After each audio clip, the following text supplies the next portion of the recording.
இன்றைக்கி John 16 last day இன் எடப்பாடி. எல்லா ஃபங்க்ஷன்ஸும் முடிச்சுட்டு இன்றைக்கி வந்து நான்வெஜ் சாப்பிட்ற ரெடி. ஸோ நேற்று ஈவினிங்கே ஒரு சேவல் வாங்கிட்டு வந்து கட்டி வச்சுட்டோம். அதை மார்னிங்கே வந்து மாமனாரும் தாத்தாவும் சேர்ந்து எவ்வளோ வெயிட் வருது அப்படின்னு பார்த்து செக் பண்ணிகிட்டு இருந்தாங்க.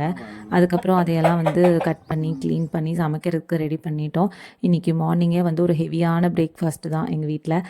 இட்லி, சிக்கன் குழம்பு, சிக்கன் ஃப்ரை, எக்கு எல்லாமே பயங்கரமாக சாப்பிட்டுட்டு கொஞ்சம் நேரம் ஆடு மாடு கூட அப்படியே விளாண்டுட்டு மாட்டு சாலையில் டைம் பாஸ் பண்ணிகிட்டு இருந்தோம். ஆக்சுவலி எங்கள் வீட்டில் இருக்கிற ஆடு மாடு எதுவுமே வந்து தேர்ட் பர்சன்ஸ் யாருக்கிட்டேயுமே நிற்காது. தேர்ட் பர்சன்ஸுங்கிறத விட வீட்டு ஆளுங்கிட்டே நிற்காது. எங்கள் சின்ன அண்ணி மட்டும்தான் பக்கத்தில் போகணும், இல்லைனா யார் பக்கத்தில் போனாலும் முட்டும். அவங்க மட்டும்தான் இது எல்லாமே பார்த்துப்பாங்க. ஆனால் என் தங்கச்சிக்கு வந்து இந்த ஆடு மாடெல்லாம் வந்து ரொம்ப பிடிக்கும். அதனால் அவள் எப்போ வந்தாலும் இந்த மாதிரி விளையாண்டுட்ருப்பா. ஸோ அதெல்லாம் முடிச்சுட்டு ஈவினிங் 5 o'clock போல் வீட்டுக்கு ரிட்டன் கிளம்புற டைம் வந்துருச்சு. நாங்கள் எப்போ வந்தாலும் எனக்கு ஹஸ்பண்ட்க்கு தம்பி தங்கச்சி யார் வந்தாலும் இந்த மாதிரி சுற்றி போட்டு தான் வந்து அனுப்புவாங்க. அதெல்லாம் முடிச்சுட்டு ஒரு 10 o'clock போல் பேக் டு ரொட்டீன் கோயம்புத்தூர் வந்தாச்சு.